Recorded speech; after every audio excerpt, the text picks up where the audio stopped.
evaluator for K-12 Philippine Basic Education, a curriculum and academic consultant of Sisters of Mary. Ladies and gentlemen, let's all welcome Brother Roderick M. Aguirre. Good afternoon, viewers. Welcome again to one of the opportunities for us to learn together and be able to learn a lot of things, how we can get by and be able to help our students maximize their learning at home, specifically for for those learners who are struggling readers and learners. It is very important for us teachers to be able to identify this type of students and therefore be able to provide certain intervention programs that are practical, that can be done at home with the help of the parents and the primary caregivers. On that note, I don't have any shout out, but a shout out to all of you out there who are watching and happy learning together this afternoon. So let me share my PowerPoint for this afternoon on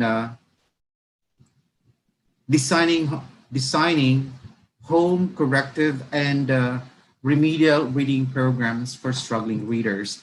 And this is more of a school and home community partnerships. We need to understand that we've been talking for the past few months about changes happening in our educational system brought about by pandemic, and that it is now one of the demands of being able to deliver learning experiences to our students, whereby we create certain activities that can be practically done at home with the supervision of the primary caregivers, parents, or whoever are present, adults, who are ever present at home during the time the students are learning at home.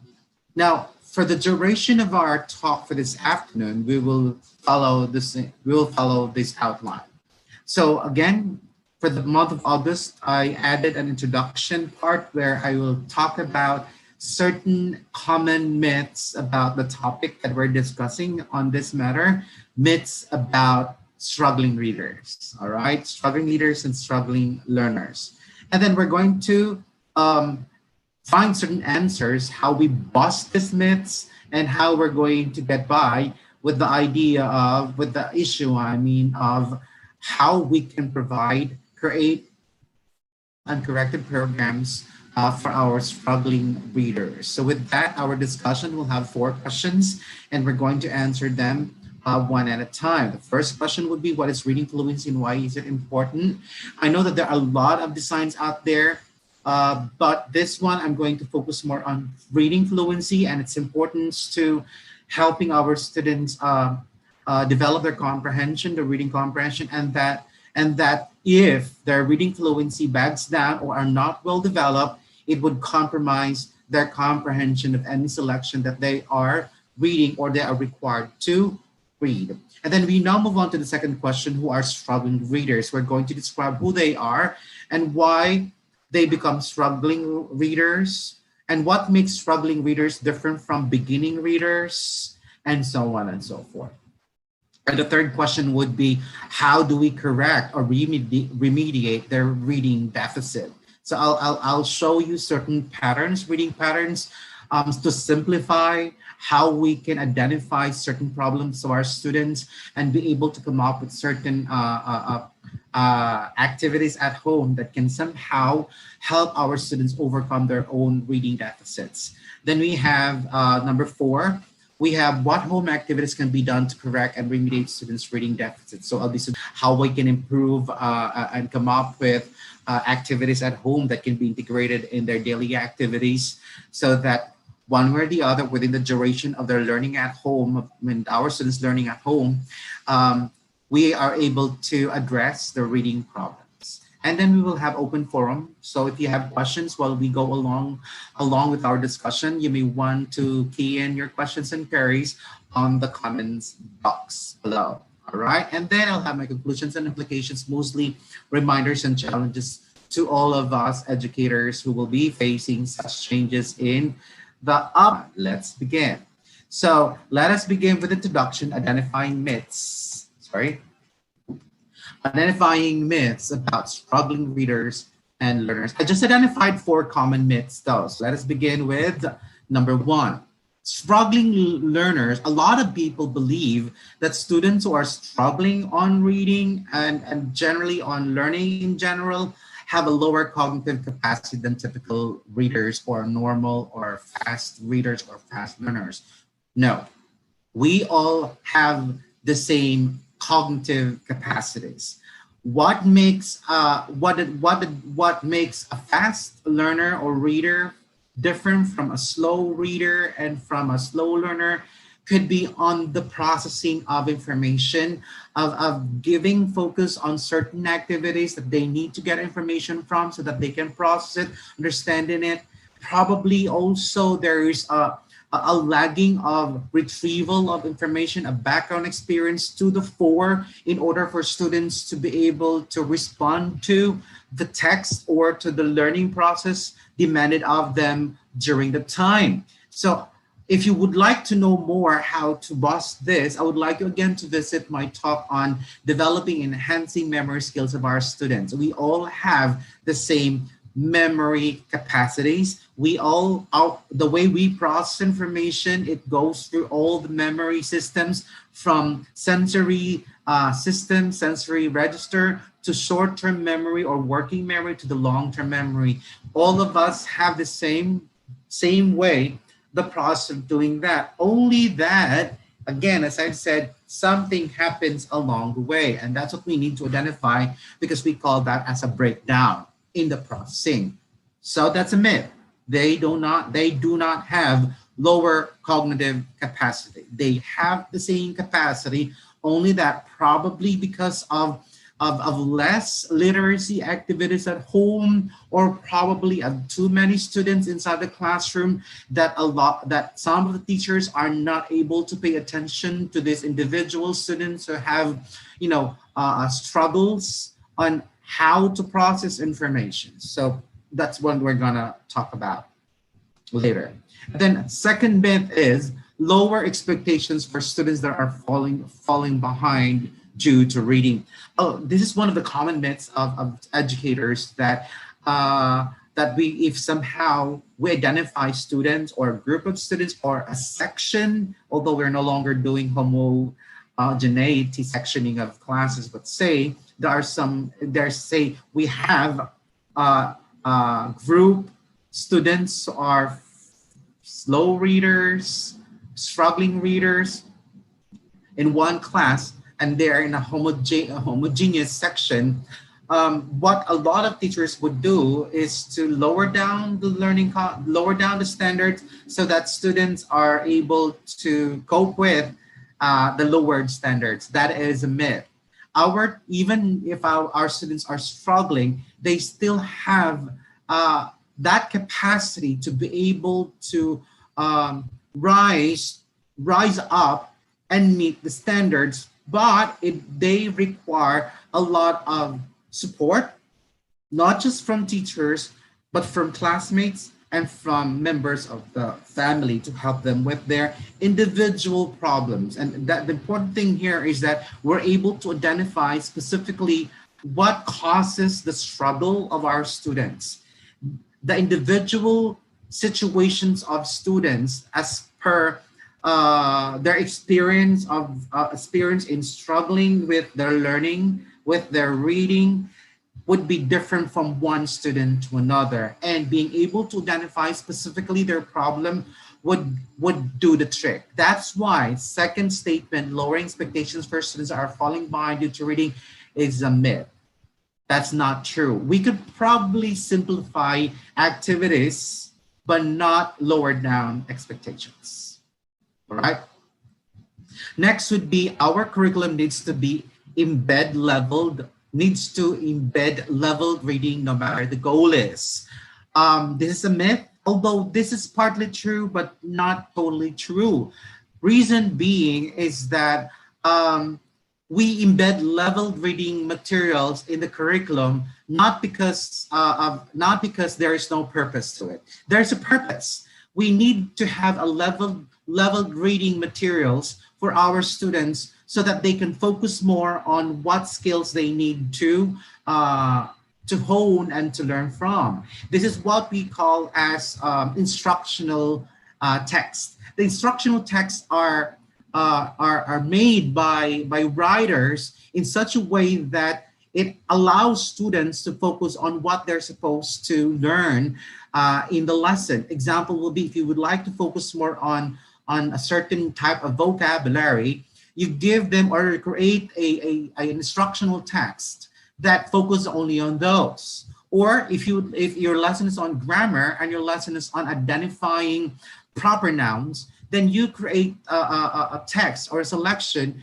that allows students to pay attention to what you want them to focus on. All right. So the embedded level reading materials are there for a purpose. All right. But it's partly true because we do not just allow our students to engage in text level or grade level selections. We also need to provide them with authentic materials so that they can apply the skills, the reading skills that they have acquired from the use of level text reading materials to a non-level text or a content area text, which I will discuss that later this evening when I discuss about language and content integration, how we can integrate the language lessons to up to students applying the skills they got acquired from language subjects to the other content areas. And that's what the number 3 here will be thoroughly discussed tonight and during my continuation of my topic this afternoon. And the last myth is audiobooks are cheating. Students should be taught to read. This is a myth, especially for students who are learning to read in a language, in a new language, in a foreign language, or a second language. Audiobooks provide our students with a model of the fluency required of them to acquire and learn, so that it would facilitate the comprehension of the selection itself or the language used in the selection. So audiobooks really are really not for cheating. They are support to students in the acquisition of certain level of fluency. All right. So with that, we have busted and we have identified 4 common myths about learning and struggling readers in general. Let's begin our discussion to be able to find some answers why those common understanding of our educators are myths. So question number 1, what is reading fluency and why is it important? Again, as I've said, there are many designs out there how we can design corrective and remedial reading programs, but for the sake of easy understanding, I will be zoning on fluency. If you would like to focus more on a specific deficit, we have topics on creating and designing remedial programs, corrective and remedial programs for vocabulary deficit and other deficits for that matter. But for here, we're talking about in general reading, struggling readers. And I would like to focus more on fluency because it's the easiest way for us to identify students who are struggling in reading the elements of fluency. So reading or reading fluency is defined as the ability to read accurately, smoothly, and with expression. So if our students are accurately attacking words or accurately apply their word attack skills, decoding skills, and are reading it with certain expressions so that they give emotive meaning to words, especially the content words, thereby helping them focus more on getting meaning from the selection instead of focusing more on sounding off individual sounds to the word to form words and connecting the words. So this is what we call as decoding process. So our students have mastered the decoding skills to the point that automaticity, speed, and accuracy with prosody are all at play, to provide students with the necessary focus in order to let them get and understand the meaning from what they are reading. All right. I'll show you an example how fluency affects comprehension. All right. So the fluent reader, okay, should be able to focus on understanding or getting meaning from text because they are now fluent reading or because of their fluency skills or reading fluency skills. And for this afternoon, we'll be focusing more on those basic four elements of fluency. We have accuracy, rate and speed, and we have automaticity, and we have prosody. Now, these four elements lend to the readers to become comprehenders of the selection or a reading that or the reading of the material required them to study on. It could be in language, it could be in Filipino, it could be in mathematics, and so on and so forth. The easy way to explain that is if students are still on the decoding process, they're still learning how to decode, that's beginning reading, how to decode the language of the text, then our students are still struggling to comprehend the text. That's why most materials for beginning readers or for teaching them how to decode, the texts are so simple, not lengthy, not too wordy. Words are highly structured. So in this case, our students, especially on the middle school to junior high school and senior high school, we're expected to be fluent readers because the demands of reading different selections in the different subject area is so high that if they are not fluent readers, they are not accurately attacking words. The speed of ease to reading, connecting words to form phrases to sentences, and there's no automaticity of attacking words and meaning, attaching meaning to it, and no expressions to the words that they're saying, then comprehension backs down. Hence, our students struggle on the activity on the reading activity or the reading demand. Let's focus individually on this element. So let's now look at reading accuracy. Reading accuracy refers to reading words without mistakes. That's why in the early grades, it's very important for us to train our students methodically, basta yung palagi, okay? Routinely, I cannot pronounce the word methodically or routinely,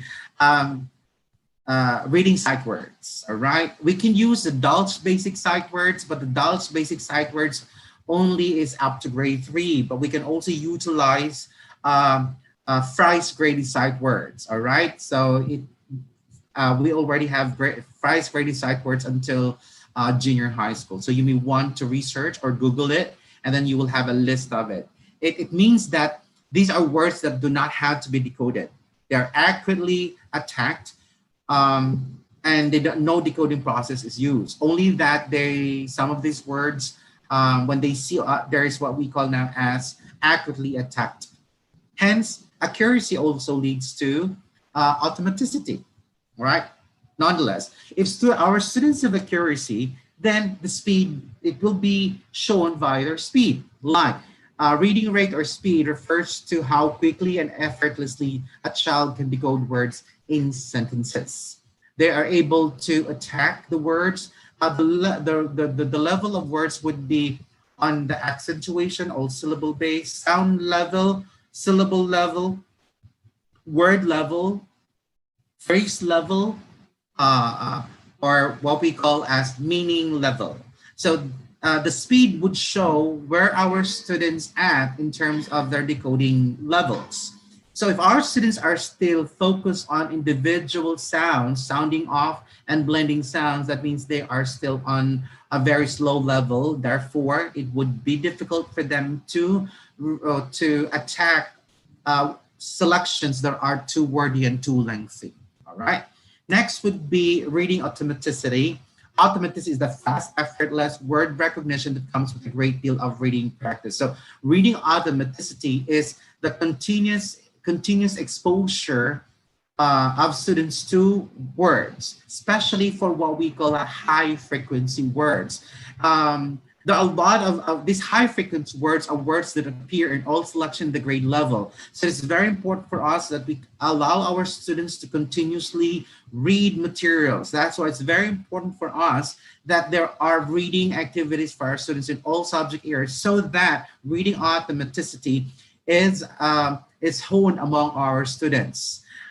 That's why I had a lot of misgivings when there was an issue about no homeworks and no assignments and so on and so forth. And I said it would take its toll on the reading automaticity skills of our students, because if our teachers are no longer allowed to provide students assignments and homeworks, well, which I would say we should have been fruitful if teachers provide students with advanced readings or reading of selections that would enhance their reading automaticity.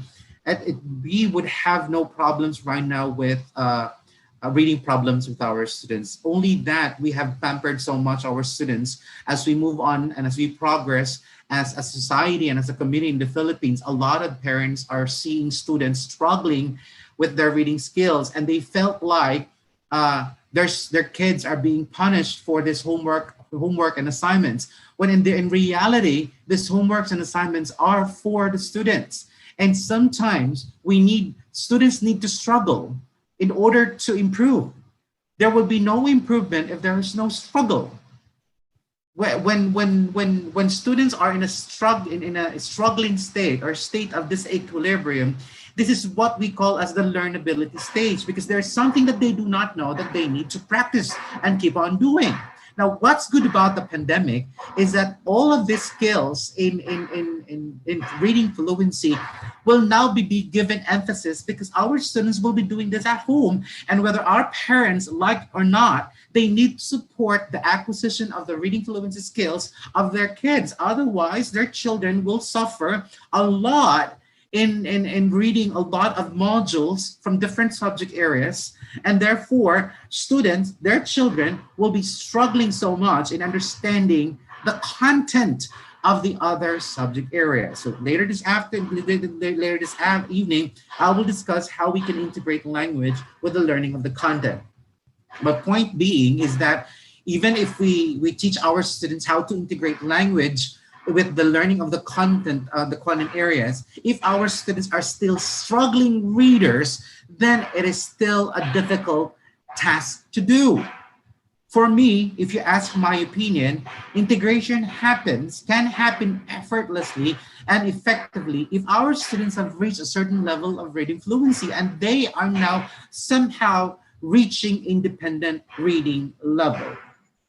Until such time that they have not reached that, our students will be struggling so much on lots of reading activities, because I believe there will be no situation in the learning, there will be no situation or instance in the teaching and learning process that will not require students to read.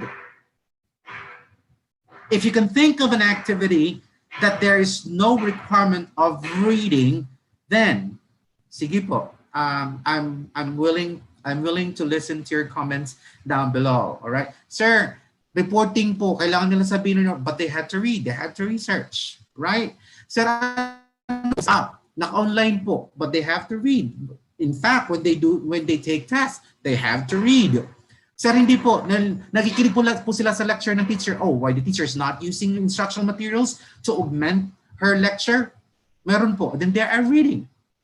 There is no incident in the teaching and learning process that does not require our students to engage in reading. And if we do not pay attention to helping our students acquire fluency skills, speed, accuracy, automaticity, and prosody, then our students become struggling readers. All right? Let me give you an example. Say, this is the selection that we want our students to read. And the blanks are the words that students are not able to fluently read, meaning they cannot accurately attack the word. They do not recognize the word. Speed is compromised because they cannot automatically attack the words and accurately, decode the words. I'll read it the way a struggling reader would, given this example.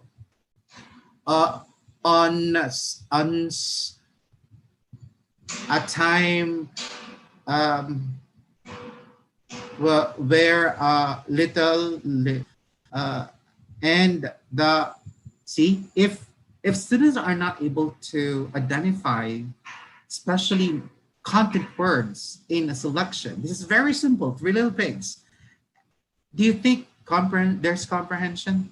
No, they are concerned in decoding the words. And since they cannot recognize most of the words, let's just say just the first sentence, you know that the comprehension of the whole selection will be compromised. Hence, they are struggling. That's why it's very important for our students to acquire fluency. All right. So fluent readers recognize words automatically without struggling over decoding issues. In fact, hindi mo pa nakikita yung pagbabasa mo, hindi mo nakikita lahat ng words, yung utak mo somehow nag-string na kung ano ang susunod na words. Why? Because you already have a plethora of words that you have acquired because of constant engagement in reading activities. And that's why it is important that sana po mga magulang at mga teachers out there, hindi po natin pinaparusahan ang mga bata if we are asking them to read and read and read. It is not for our sake. It is not because it would make them suffer, or in one way or the other, it would make them a better person. No, it is primarily to help them become fluent readers and be able to learn from what they're reading. All right. Also, fluency is important because it bridges between, if our students are fluent, the words would now make sense. And students will now have more time comprehending the selection instead of focusing on decoding individual words in the sentence, in the paragraph, and in the whole selection. That's too much. That's why ang mga struggling readers na may problema sa automaticity, sa accuracy, sa prosody, ang tingin nila sa ay nakakapagod magbasa. Why? Because they focus on decoding. That's too taxing. In fact, once they are fluent readers, they will know that there are certain words that they don't have to attack. But then again, that will be a later activity once we have identified our students to be independent readers. Okay, so let's now have the second question. So basically, when we say fluency or reading fluency, we're talking about, although pwede natin pagsama-samahin kasi yan, we can say accuracy and rate and accuracy, automaticity and automaticity and prosody. But as much as possible, I would like to identify specifically which of those our students have difficulty with. Mayroon ba silang problema sa accuracy o di alam natin kung ano ang ibibigay natin na activity sa bahay. Kung may problema ang bata sa speed, alam natin ang bibigyan natin mga activities sa mga bata. Di ba yung may mga slashes tayo? Modeling, reading aloud. We already had sessions on that. And then kung ito expression, probably we can ask our students to listen to radio programs and listen how written words or written statements are actually read aloud with expression. Okay. Now, the second question is, who are struggling readers? So let us now have just a simple understanding who among our students can be considered struggling readers or beginning readers. I would like to encourage all of us not to label our students as non-readers. I do not believe that there are non-readers out there, because whether we like it or not, no matter how uneducated or no matter how stupid you think some students are or some individuals are, there is a certain level of reading happening when they engage in oral text or written text. Now, the point is that they may not have been taught well, or they have not entered formal education to be able to engage in formal education in acquiring these certain skills for them to become fluent, independent readers. All right, so let's answer that question. So we call a student as a beginning reader if, all right, she has not acquired accuracy. And if there's no accuracy, definitely speed will be compromised. And since there is no accuracy and no rate and speed skills, then automaticity is also compromised. Ibig sabihin, paano siya magkakaroon ng automaticity of attacking words kung wala naman siyang decoding skills, right? So kung wala siyang decoding skills, edi walang proceeding. Paano siya makakapagbasa ng mga expression? Hence, comprehension will break down. Hindi po sila struggling readers, ladies and gentlemen. They are called beginning readers. They do not have the skills yet. They have not been taught. Sir, nasa high school na po sila.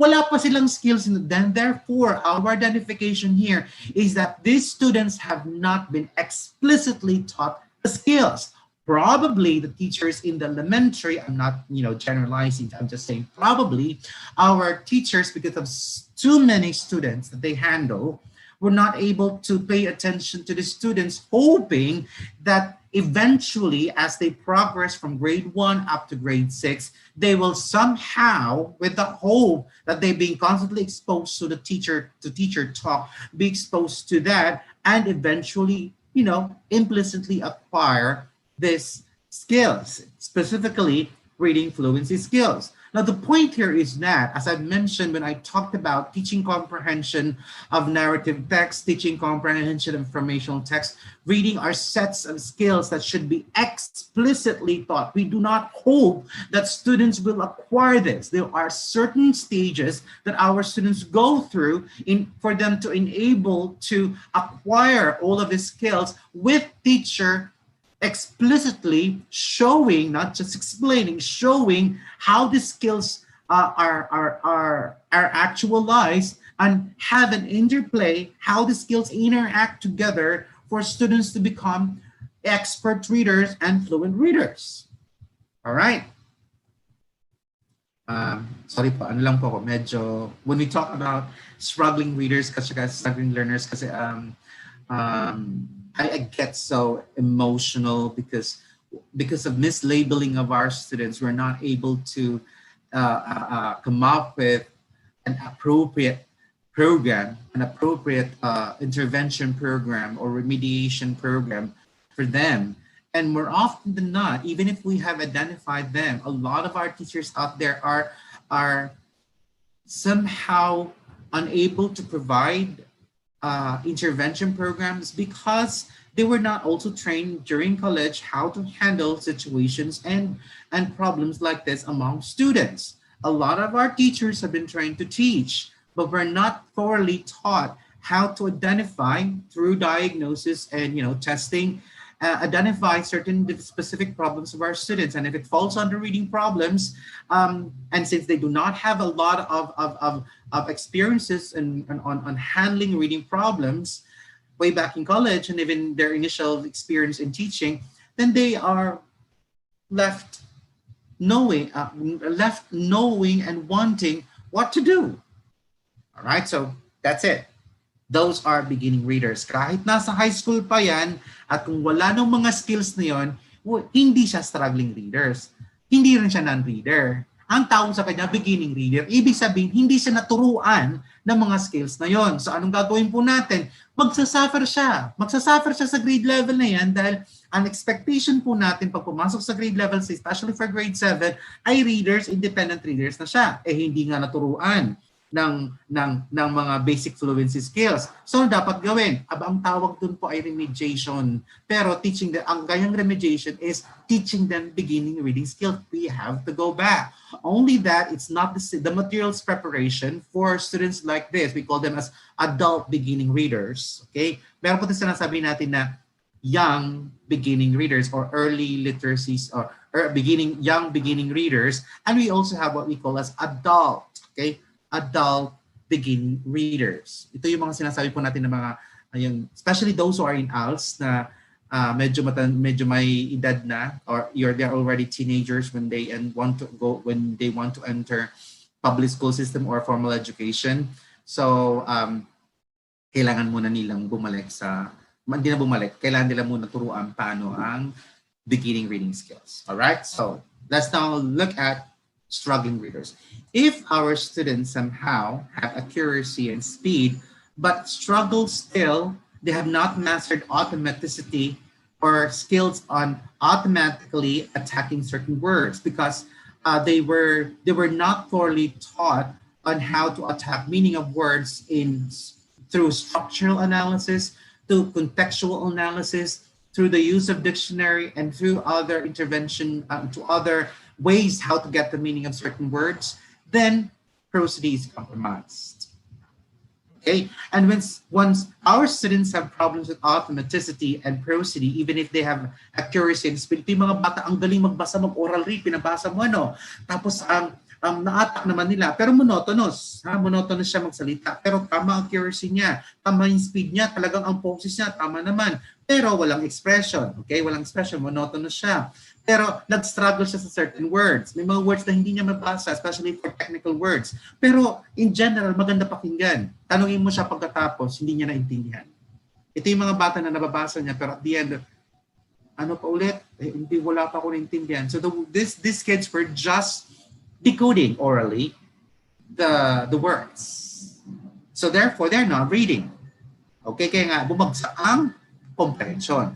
Now, those are struggling types of struggling readers. Now, since we have identified that their problems of automaticity which compromise their prosody, then anong ibibigay natin intervention? Automaticity muna towards prosody.